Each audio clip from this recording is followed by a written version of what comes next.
Excellencies, distinguished guests, ladies and gentlemen, good morning. おはようございます。This is a great honor and a privilege to welcome the sixth President of the Republic of Indonesia, Dr. Susilo Bambang Yudhoono. Thank you very much all for coming to GRIPS to this special lecture. It is a very esteemed lecture series with our highest guest of the leadership, and we are so happy to gather together here in GRIPS in Tokyo. My name is Nobuhiro Aizawa, a faculty member of GRIPS, and I will serve as the MC today of this event. Today's event highlights the lecture of Dr. Susilo Bambang Yudhoono, and we are also privileged to have the Q&A session afterwards. So we both wanted to learn from the President and also to be engaged in this opportunity to learn together. First of all, I would like to invite our President, Professor Ota, to the podium to deliver her introduction remark of the event. President Ota.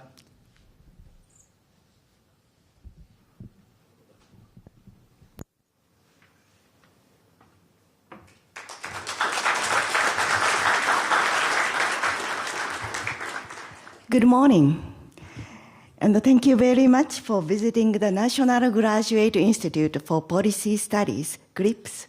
My name is Hiroko Ota, and I am the president of GRIPS. I would like to extend my heartfelt gratitude to the sixth president of the Republic of Indonesia, His Excellency Dr. Susilo Bambang Yudhoono, for visiting GRIPS and delivering lectures on two previous occasions, in 2011 and in 2015. Today, we are honored to have you here once again to give a special lecture. It is my great pleasure to warmly welcome the distinguished Indonesian statesmen who have accompanied President Yudhoono on this visit to GRIPS. Indonesia is an important partner for Japan. Both countries are members of APEC, RCEP, and IPEF, and we share common values in the Indo-Pacific region. Prime Minister Ishiba also demonstrated the significance of Indonesia to Japan by choosing it as the first country to visit on an official trip outside of multilateral international conferences. This underscores Japan's commitment to dialogue and cooperation with Indonesia. Today, President Yudhoono will be delivering a special lecture on the theme, Indonesia and ASEAN in the Indo-Pacific era, Japan's expected role and contribution. Indonesia has played a leading role in ASEAN, particularly by proposing the ASEAN Outlook on the Indo-Pacific AOIP, which serves as ASEAN's vision for regional cooperation. Indonesia has also demonstrated strong leadership in building the ASEAN community and its partnerships with ASEAN dialogue partners. Japan, for its part, has been actively promoting concrete cooperation to enhance the synergy between its own vision of a free and open Indo-Pacific FOIP and the AOIP.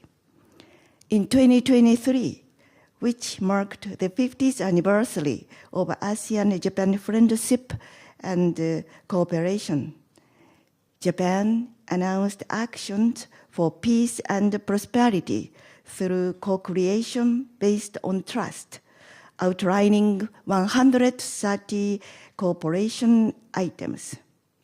GRIPS has also been strengthening intellectual exchanges with Indonesian universities and research institutions. including the Foreign Policy Community of Indonesia, FPCI, chaired by Dr. Dino Patijalal, who is present here today. At the same time, we continue to welcome many talented students from Indonesia and other countries. I am very much looking forward to President Yudhoono's insight on the future of Indonesia's and ASEAN's diplomacy, as well as Japan's expected role and contribution in this context. That concludes my remarks. Now, I would like to hand it over back to our moderator, Professor Aizawa. Thank you very much.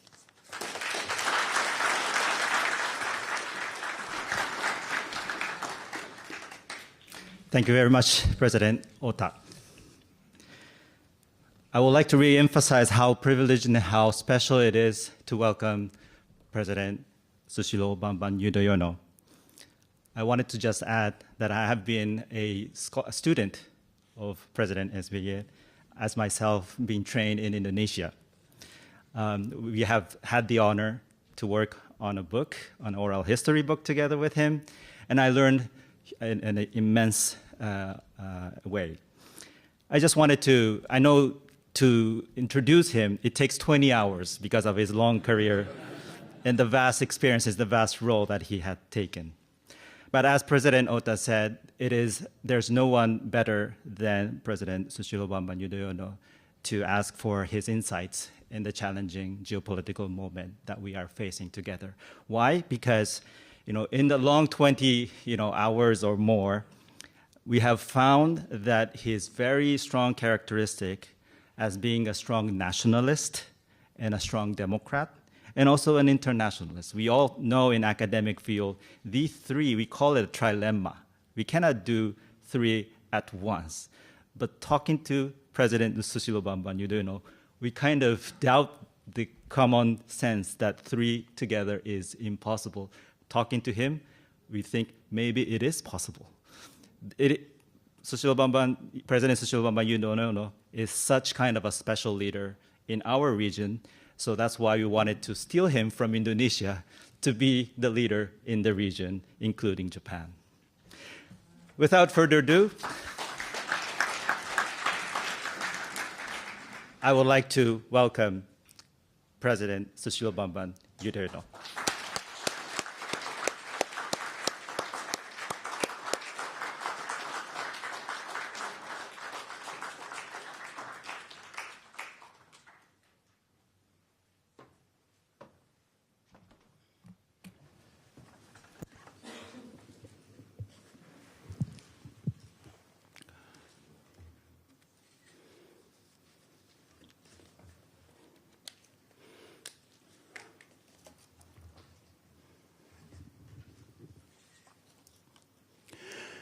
Bismillahirrahmanirrahim.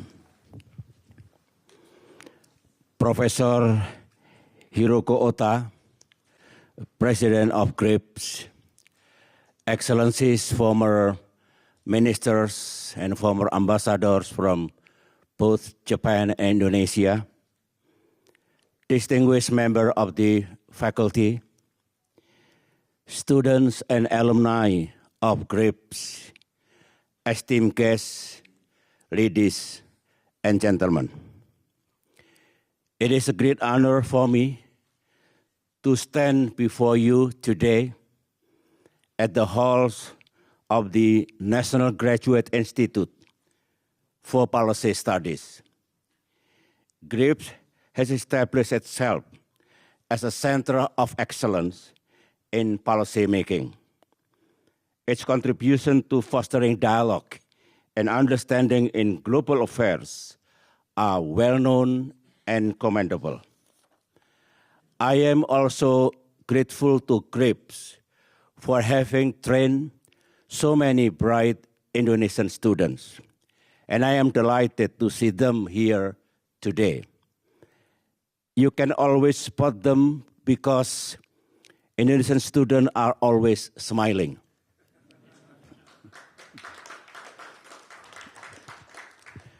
I look forward to meeting them after this session. And I look forward to seeing them returning to Indonesia to take their rightful place as future Indonesian leaders. I am also pleased to see the ongoing cooperation between GRIPS and the Foreign Policy Community of Indonesia, FPCI, chaired by Dr. Dino Patijalal. Since 2021, this collaboration has facilitated over 15 public forums addressing critical regional issues, including the recent Japan, Indonesia, India Track 1.5 dialogue. These initiatives have strengthened the bonds between our peoples. They have also helped many people understand the world we live in. This is important because without such understanding, wise and effective policies cannot be crafted. The world we live in is becoming increasingly complex, uncertain, and I would say dangerous. The world's strategic equilibrium is shifting. The most dramatic development is what has happened in the United States under President Trump 2.0. America, once the creator and anchor of the international rules-based order, is retreating from its international commitments and again pursuing a unilateralist foreign policy.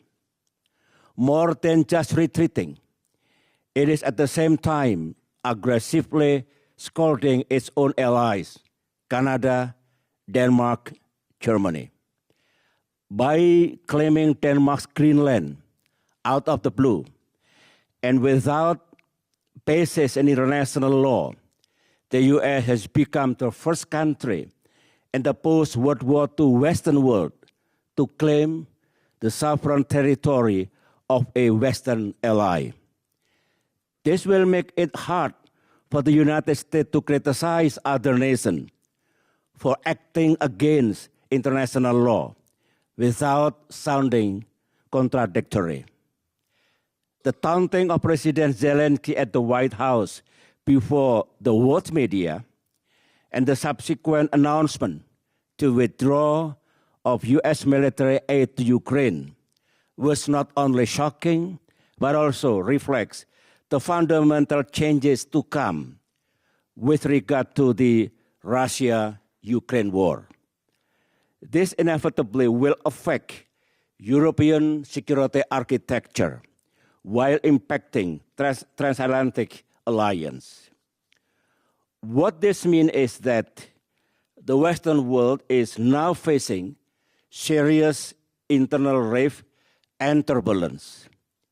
This matters because the Western world has functioned as one of the most consequential grouping in the post-World II international system. In Germany, the chairman of Munich Security Conference shed tears, crying, while delivering a speech in which he pointed out that the US and Europe no longer shared the same values. Europe and Ukraine are seriously worried that they will be sidelined, or worse, sold out in the upcoming negotiation between the United States and Russia. In the face of this diplomatic storm, the countries of Europe have closed ranks and formed a united front on Ukraine without aid from the United States. There is no question that Europe will continue to shore up its own defense capability and will redefine their security architecture. With greater independence from the American security umbrella, questions are now being asked about the future of NATO. in Germany, France, UK, Norway, Greece, Denmark, among others.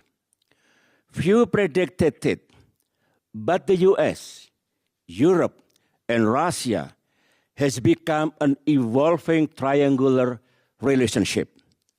Meanwhile, outside the Western world, we are seeing new developments. Perhaps the most eye-catching pertains to BRICS, which is now gaining momentum. The organization has made a strategic decision during South Africa chairmanship to expand the membership. In 2024, the group accepted Egypt, Ethiopia, Iran, and the UAE as new members. In early 2025, it accepted Indonesia. It is reported that more than 30 countries are lining up to join BRICS, either as a member or partner. The sudden growth of BRICS after momentary hibernation some years ago reflects BRICS' growing appeal. It also reflects a new dynamic in the global South. All new and aspiring members are from developing countries. They are joining BRICS for different reasons. The majority of them have strong relations with the West, but they want to place their eggs in different baskets and are keen to explore what BRICS has to offer them. The progress of BRICS has become one of the most significant developments in the global South. BRICS has some distance to go before it can function as policy coordination group in the same way as G7. The relation between India and China, for one, remain problematic. But there is no question that BRICS is evolving and is aiming to become a platform for international cooperation on a wide range of issues from trade, finance, technology, energy, etc. BRICS has also been critical of a world order predominated by the West. BRICS is likely to change the balance in the world evolving equilibrium, but exactly how remains to be seen. During my stay in Jakarta, during my stay in Japan, in Tokyo, quite a few friends have asked me about Indonesia's membership in BRICS. I would like to emphasize that Indonesia's membership in BRICS does not mean a shift in our foreign policy. Instead, it is a move to enhance Indonesia's footprint, another international platform of consequence. I believe Indonesia will actively ensure that BRICS does not lead to a world of confrontation, and that it will play a constructive role in promoting peace, cooperation, and shared prosperity for all. There is another major trend that we are facing, namely the prospect of a dispirited multilateralism. This is the result of several factors. To begin with, confidence in the rules-based world order has been damaged, especially in the global South, due to widespread perception of double standard in the response to the war in Gaza. The UN has been seen as ineffective to stop genocide in Gaza and to stop the war in Ukraine. Geopolitical rivalries are creating a more fragmented world where countries prefer to compete rather than to cooperate. Security challenges, conflicts, and wars are taking enormous resources away from pressing global issues such as combating climate change and achieving Sustainable Development Goals. And around the world, there is a rise of narrow nationalism and short-sighted populism, which are consumed with self-interest and sees little value in multilateralism. We live in a world of challenges which desperately need the UN. Many countries say they need the UN. But paradoxically, an increasing part of the world is turning away from the United Nations. Excellencies, ladies and gentlemen, what do all this mean for Southeast Asia, the region where I come from, the region that is so strategically critical for Japan? To begin with, in contrast with the gloomy atmosphere in Europe, let me say that the mood of ASEAN is one of cautious optimism. Cautious optimism. This was clearly seen and felt in the ASEAN Futures Forum recently held in Hanoi and reflected in the upbeat speeches of Prime Minister Anwar Ibrahim, the current chair of ASEAN, and also that of the ASEAN Secretary General, Kao Kim Hoon. In contrast with Europe, ASEAN has never been dependent on any external power for its unity and stability. And ASEAN has a persistent habit of seeing and seeking opportunities in times of change. For example, the latest survey report by FPCI and AREA found that ASEAN respondents expressed readiness to move forward with or without the US. The survey also shows that Southeast Asia that Southeast Asia identify Japan, China, and the EU, not the US, as the top 3 most relevant partners for ASEAN future. To be sure, all ASEAN countries are watching this ongoing seismic development with great interest. As a matter of principle, ASEAN has always taken the view that we will work with and can work with any administration in the US and any government in Europe. ASEAN member states tend to be pragmatic. We in ASEAN do not judge other countries. What happens between US and Europe, for example, is a matter for them to resolve. And ASEAN countries intend to maintain close constructive relations with both sides. But what happens does affect ASEAN one way or another. ASEAN formation, evolution as a regional organization has always been linked to external development. For now, we are watching closely how Trump 2.0 will engage Southeast Asia. In Indonesia, the good work of US aid has been scaled back. And US funding for Just Energy Transition Partnership Indonesia, a multinational plan to decarbonize Indonesia's energy system, has reportedly been stopped. We are waiting to see what would be America's first move for the countries in our region. If it takes the form of new round of tariffs, then this will surely inject a new dynamic into the relationship and provoke reaction. We took note of Senator Marco Rubio's positive commentary on ASEAN. He is now becoming State Secretary during his confirmation hearing. But we are still waiting for formal policy announcement and moves. We expect that the Trump administration will support ASEAN centrality and will act in ways that would strengthen peace, stability, and cooperation in Southeast Asia. But to be candid with you, I must say, From experience, the U.S. policy towards Southeast Asia, whether constructive or disruptive, whether attentive or inattentive, will have direct correlation on Southeast Asia's perception on China.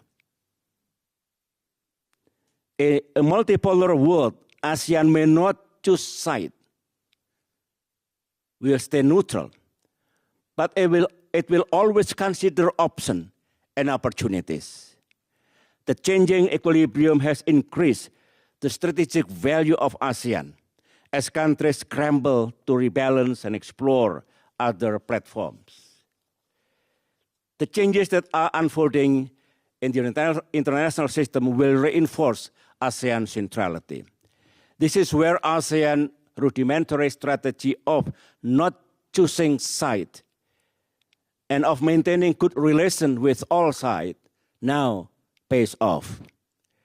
Europe, for example, is likely to press on for stronger relationship with ASEAN, especially given its Indo-Pacific strategy.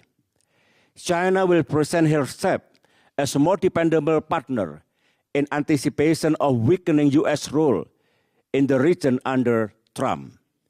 India, already a member of Quad, BRICS, and G20, will also seek to harness greater opportunities in ASEAN. And Japan's engagement to ASEAN is expected to be solid and steady. I also believe that ASEAN will also strengthen its projection on the ASEAN outlook on the Indo-Pacific, which emphasizes a vision to create an Indo-Pacific that is not only free and open, but also inclusive and full of cooperations. AOIP has the benefit of having been formally endorsed by all of ASEAN dialogue partners, including China. There is also a great deal of alignment between AOIP and Japan's free and open Indo-Pacific. The key challenge for AOIP on the ground is how it can become a real and effective game changer to turn rivalry into cooperation in the Indo-Pacific. Ladies and gentlemen, Japan, for its part, has been proactive in engaging with ASEAN and other regional partners to promote stability and counterbalance China's growing influence. In my view, Japan has at least 4 assets when it comes to Southeast Asia. First, Japan is widely viewed as the most trusted country. Confidence in Japan's goodwill and intention is high. This has come about after a long experience of interaction. Secondly, Japan has long track record of cooperation with Southeast Asian countries. Japan's investment in our economy is quality investment. It creates jobs for the locals and has good corporate governance. Once again, good corporate governance. This is important. Third, Japan has no hidden agenda. Japan is not seen as an intrusive country and does not weaponize its economic ties for political objectives. Last but not least, Japan has been consistent and seen to be sincere in supporting ASEAN centrality. Thus, Japan has remained as one of ASEAN's most trusted and valued partners. Various surveys, including those conducted by FPCI, consistently show the Southeast Asian view Japan as the most trustworthy, reliable, and comfortable partner. This trust is not accidental. Japan earned it over many decades, decades of cooperation and togetherness with all ASEAN member countries. The Fukuda Doctrine, announced by Japanese Prime Minister Takeo Fukuda in 1977, laid the foundation for Japan's relationship with ASEAN. It pledged that Japan would not become a military power. It would base its relationship with ASEAN on mutual trust and heart-to-heart understanding. And it would actively contribute to the peace and prosperity of the region. The doctrine elevated Japan from being just an economic partner to also being a diplomatic ally of ASEAN. Of course, the global landscape has greatly changed since then. It is time for Japan to modernize and revitalize the Fukuda Doctrine to meet contemporary geopolitical realities. Now there is an important task for both sides to carry out. Given the current global situation and given the retreat of the United States from international commitment, middle powers can assume greater responsibility in upholding international stability. Japan is uniquely positioned to take on a greater role among middle powers by leveraging the trust it has earned. In spite of the United States' recent foreign policy shift, Japan remains one of its most steadfast and trusted allies. They are bound by deep economic, security, and strategic ties. In an era of geopolitical uncertainty, Japan is uniquely positioned to act as a stabilizing force, leveraging its close relationship with the US to serve as a bridge between Washington and ASEAN and the broader Indo-Pacific region.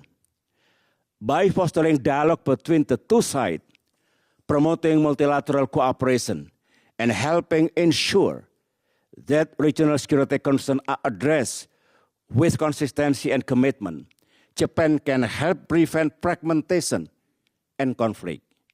I say again, Japan can help prevent fragmentation and conflict. This role is not just a matter of Japan's national interests, but a responsibility to global peace, one for which future generations will thank to Japan as a guardian of stability and a champion of international cooperation. Indeed, Japan's trustworthiness is a valuable asset in an uncertain world. This trust must now be leveraged to set an example for other nations and to build a better world. Indonesia, as ASEAN's largest nation, will keep on passionately advocating for a free, open, inclusive, and cooperative Indo-Pacific. In this endeavor, ladies and gentlemen, we count on Japan as our valued partner in shaping a stable and prosperous future for our region and the world. Thank you.